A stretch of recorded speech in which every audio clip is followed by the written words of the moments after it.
So Allah told Maryam to vow not to speak. Why? Because it is useless whether Maryam is talking. As God say, calm down. Do not talk. There is no way you can explain this oddity to the public. Their mind will not be able to accept. Their reasoning will not be accepted.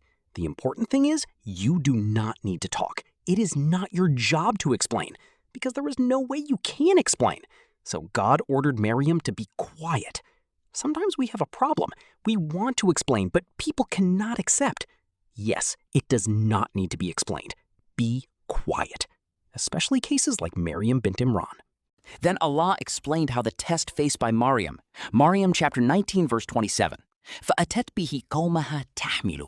So after giving birth to the prophet Jesus, peace be upon him, he breastfed his child, the little prophet Isa, peace be upon him. Then he brought back home. Subhanallah.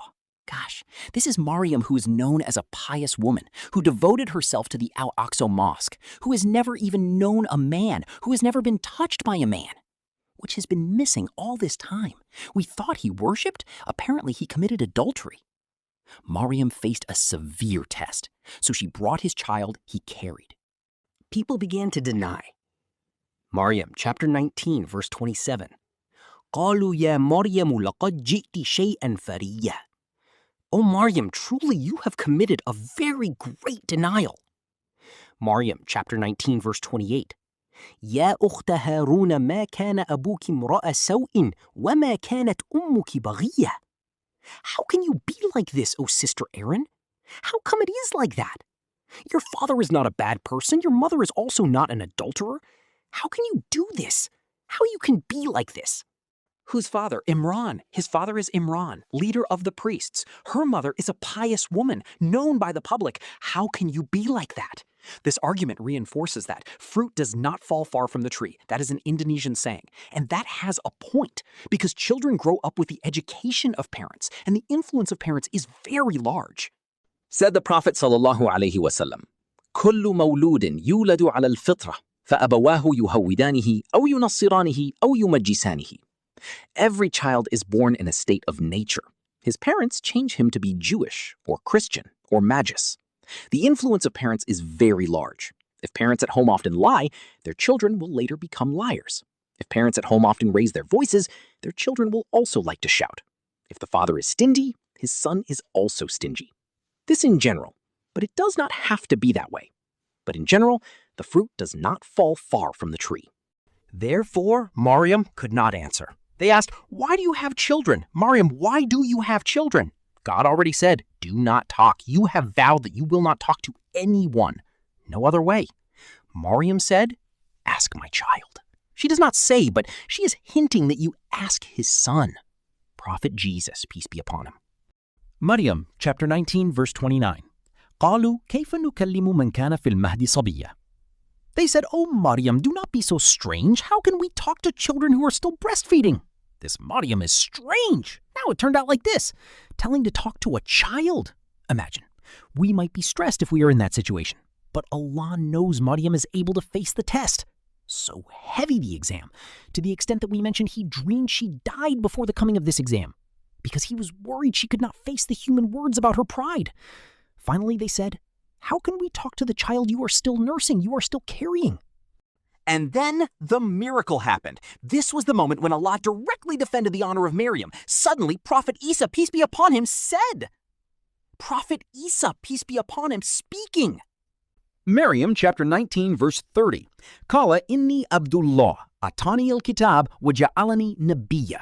Verily, I am a servant of God. God has given me the gospel, and God will make me a prophet. Maryam chapter 19 verse 31. وَجَعَلَنِي مُبَارَكًا أَيْنَمَا كُنْتُ. And Allah makes blessings wherever I am, i.e., I will teach knowledge wherever I am. Prophet Jesus, peace be upon him, was a teacher. Everywhere he teaches his students knowledge. Wherever he is a blessing. وَأَوْصَانِي بِالصَّلَاةِ وَالزَّكَاةِ مَا دُمْتُ حَيًّا. And Allah has inherited it to me, ordered me to pray and pay zakat while I was still alive. Maryam chapter 19 verse 32. وَبَرًّا بِوَالْدَتِي. And Allah has commanded me to worship my mother. وَلَمْ يَجْعَلْنِي جَبَّارًا شَقِيًّا. And Allah did not make me a proud, arrogant person and a miserable person. Maryam chapter 19 verse 33. وَالسَّلَامُ عَلَيَّ يَوْمَ وُلِدتُّ وَيَوْمَ أَمُوتُ وَيَوْمَ أُبْعَثُ حَيًّا. And salvation will be felt when I was born, when I died, and when I was resurrected. Right. The prophet Jesus, peace be upon him, gained salvation when he was born. He was not disturbed. So all the children are bothered by the devil, then cry. Prophet Isa, peace be upon him, was born in a condition not crying, because Imran's wife, grandmother of Prophet Isa, peace be upon him, once prayed. Right. The prophet Jesus, peace be upon him, gained salvation when he was born. He was not disturbed. So all the children are bothered by the devil, then cry. Prophet Isa, peace be upon him, was born in a condition not crying, because Imran's wife, grandmother of Prophet Isa, peace be upon him, once prayed. Well, after that, did the prophet Jesus, peace be upon him, continue to speak? The answer is no. In the opinion of scholars, the prophet Jesus, peace be upon him, only spoke briefly to dispel the accusation that Maryam was an adulterer. So Allah made Prophet Isa, peace be upon him, able to speak. Therefore, the prophet Isa, peace be upon him, in his strong opinion, the prophet Isa, peace be upon him, had not been a prophet since childhood. The existence of him can talk, not make him a prophet since childhood. So he was able to speak is just to eliminate the accusation. After that, he returned to normal as an ordinary child, until finally growing and developing. Become an adult, then appointed as a prophet. So he said, I was made a prophet. I was given the gospel, even though there is no gospel. That is to say, he said, O my people, I will be made a prophet. I will be given the gospel by Allah subhanahu wa ta'ala. I will be made a blessing by Allah so that I teach people wherever I am. Now, this beautiful and noble story about the birth and the first miracle of Prophet Jesus, peace be upon him, is the truth that we Muslims believe. But you might wonder, is this story found in the Bible? This leads us to an important comparison between what the Quran says and what the Gospels say. And among the miracles of the prophet Jesus, which the scholars say are not found in the Gospels. I have not checked, but I read the statement of the ulama, including Ibn Qayyim rahimahullah ta'ala. Prophet Jesus, peace be upon him, from childhood was not found in the Gospels. This shows how the Quran glorifies Prophet Jesus, peace be upon him, more than the Gospel. Let us take a simple but powerful example. Then Allah often says in the Quran, O Jesus, son of Maryam, O Jesus, son of Maryam. But if you find it in the Gospel, Luke's Gospel, John's Gospel, or other Gospels, you will find mentioned the genealogy of the Prophet Jesus, peace be upon him. Mentioned in the Gospels that the Prophet Isa, peace be upon him, was born from Maryam with her husband Yusuf an-Najjar, so that when called Nasabnya, Jesus bin Yusuf bin Hali, there is Jesus bin Yusuf bin Yaqub. So it is mentioned that Jesus, peace be upon him, reached the Prophet David. Islam does not. That Jesus was born without a father, and it has nothing to do with Yusuf an-Najjar. Maryam was never proposed by Yusuf an-Najjar, especially married to Yusuf. Moreover, having a child from Yusuf. There is no. Strange. In the Gospels, the name of Prophet Jesus, peace be upon him, is mentioned. Isa bin Yusuf bin Yaqub to bin David. This was denied by Islamic scholars, that Maryam was not married to Yusuf. And see how Islam glorifies Prophet Jesus, peace be upon him? To dispel the accusation that Maryam committed adultery and shows the greatness of the Prophet Jesus can be born without a father. That is in the Quran. In the Gospels, not.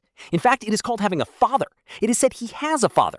If you notice, it turns out the text is very much different. Gospel 1 says maybe until the prophet David was 30 fathers. Either this one is even more, maybe 40 fathers. So it is indeed contradictory. One says Jesus is the son of Yusuf, the son of Haley. One said that Jesus was the son of Yusuf, the son of Yaqub. Yes, different. His grandfather is different. To top it, even more different. So we know it turns out that the Quran highly glorifies the Quran Jesus, peace be upon him, more than the Gospel glorifies the Quran Jesus, peace be upon him. Then among the rebuttal of the scholars, the rule of the children of Israel. We know that the prophet Yaqub had 12 children, Prophet Joseph and his brothers. Among them was Judah and Levi. This Maryam came from the prophet Aaron, peace be upon him, right up to Levi. As for Yusuf an-Najjar, from the descendants of the prophet David alayhi salam. In the rules of the children of Israel, no one can get married with another descent. So Yusuf had to marry a woman of his descent. So there are 12 ancestors, 12 tribes. One of them is Joseph's tribe, Prophet Yusuf, peace be upon him. There is also a Judah tribe, and so on. So by the rule, it is impossible for Joseph to dare to propose to Maryam because they are different in descendants, and this cannot be. In the rules of the children of Israel, one tribe married another tribe, despite being a fellow Jew. So this reinforces that Maryam gave birth to Jesus without a father. And this is the miracle of the prophet Jesus, peace be upon him. Wow. So Allah says, Maryam, chapter 19, verse 34, ذلك عيسى ابن مريم قول الحق الذي فيه يمترون. That is the prophet Jesus bin Maryam, the true words about what they disputed, about the nature of the prophet Jesus. Allah says, Maryam chapter 19, verse 35, Ma kana lillahi an yattakhidha min walad, subhana. God never had children. God never takes a child. If God had a child, that child would have to be worshipped. So Allah says, say, if Allah has a child, I worship the child first, because the child must be similar to his father. If it turns out the prophet Jesus was his son, Allah, he should have the same child characteristics as his father. Not eating, not drinking, omnipotent, not sleeping, not tired, no rest, no fear. That is the nature of God. It turns out that Jesus was not like his father, if that was indeed his father's son. And the prophet Jesus is not a child of Allah subhanahu wa ta'ala. Then the words of God are true. If it is true that God has children, then his children must be worshipped too, because the nature of his child must be like the nature of his father. But we find it turns out that Jesus was far from Allah subhanahu wa ta'ala. Means he is not a child of Allah subhanahu wa ta'ala.